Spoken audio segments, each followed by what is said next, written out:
Bonjour à toutes, bonjour à tous, bienvenue dans notre nouvel écho du jour.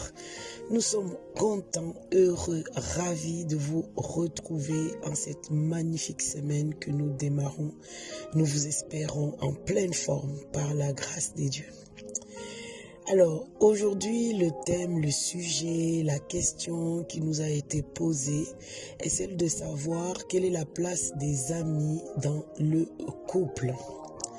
Alors, d'entrée de jeu, ce que nous pouvons dire en premier lieu, c'est que un couple, c'est-à-dire un homme et une femme, bien évidemment ceux qui sont déjà établis dans le mariage ou encore ceux qui sont en construction, nous prenons en compte, nous parlons déjà du couple à partir de cet instant-là.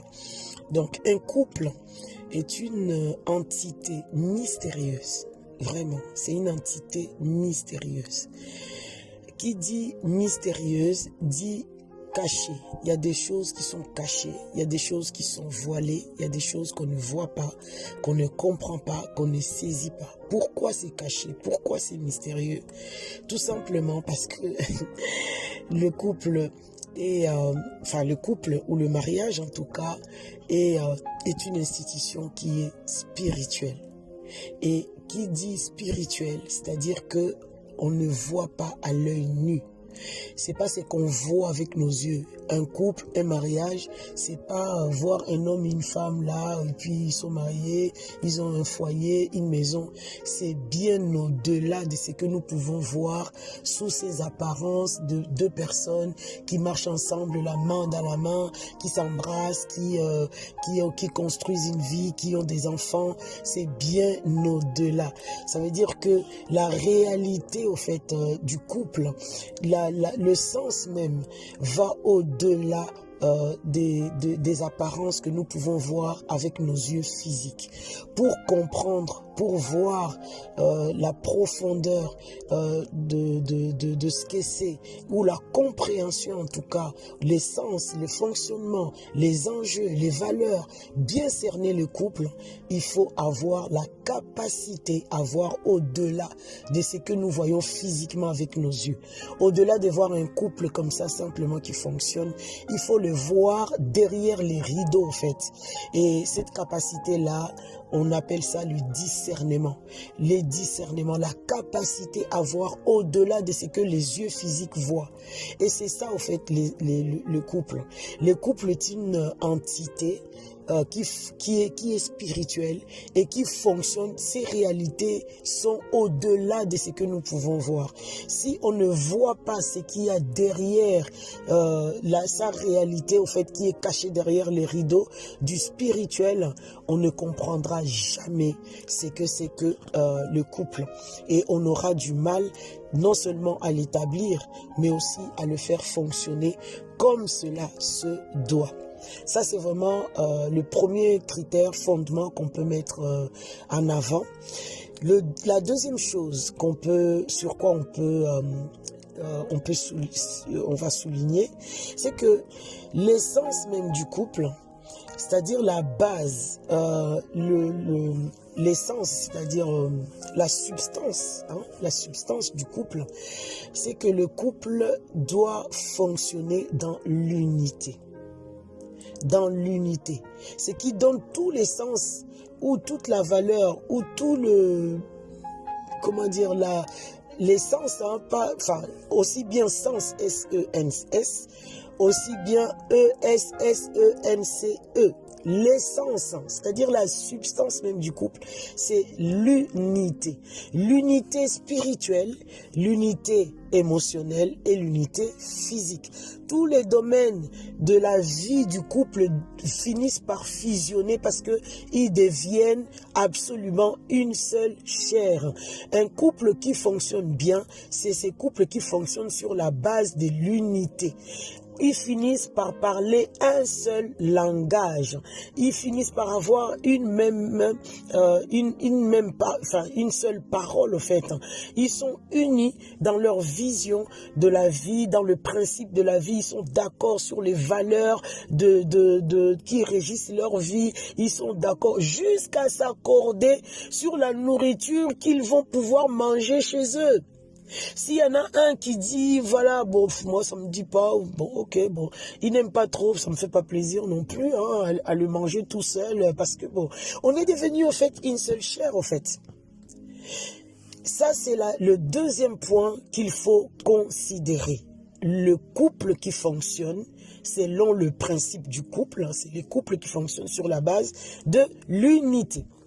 La troisième chose qu'il faut souligner pour répondre à cette question, c'est que le défi de tout couple, c'est le combat en tout cas de tout couple, moi je préfère dire le défi, ou le combat de tout couple va être mené au niveau de pouvoir poser des limites à toute personne, à toute chose, à toute situation qui peut être une menace contre la fusion ou contre l'unité de ces couples-là.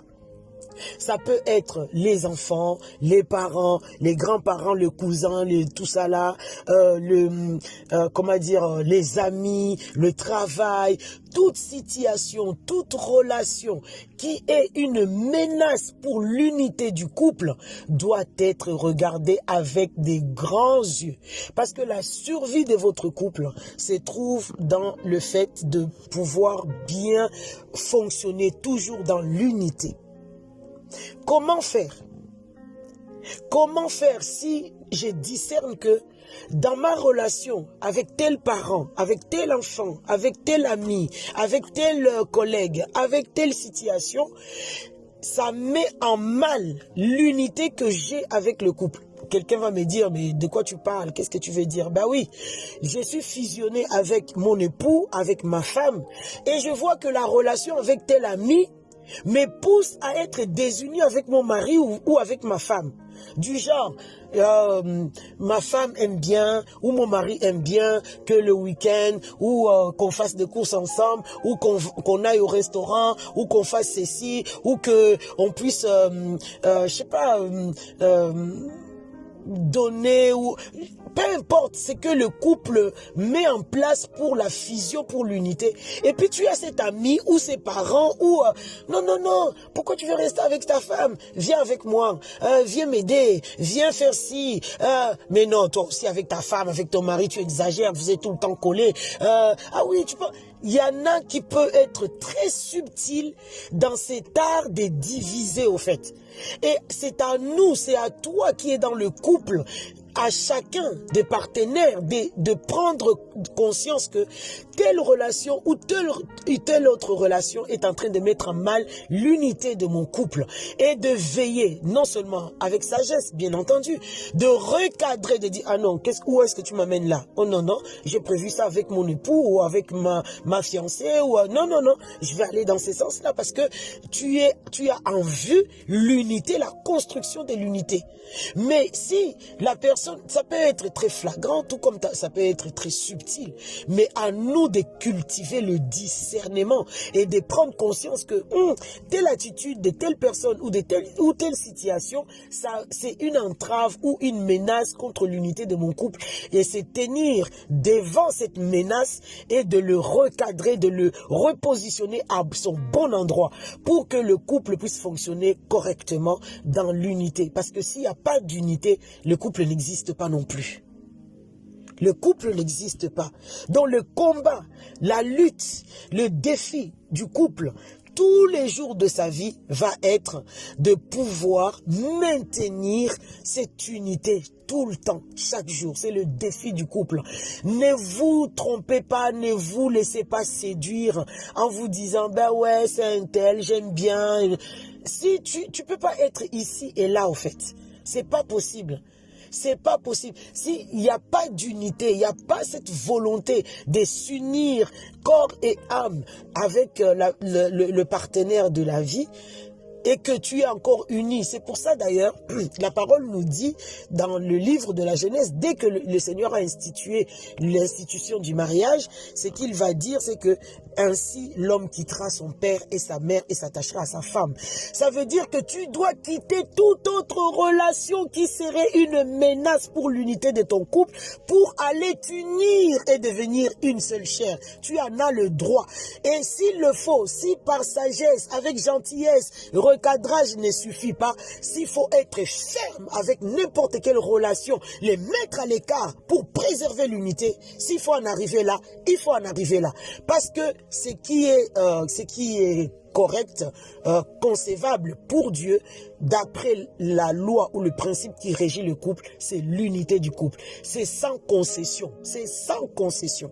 Nous prions que la grâce de Dieu vous accompagne et que la sagesse d'en haut puisse vous être donnée pour pouvoir bâtir vos couples de manière solide, ferme, et contre tout ennemi qui peut venir vous déstabiliser. Dans le nom de Jésus, nous avons prié. Amen.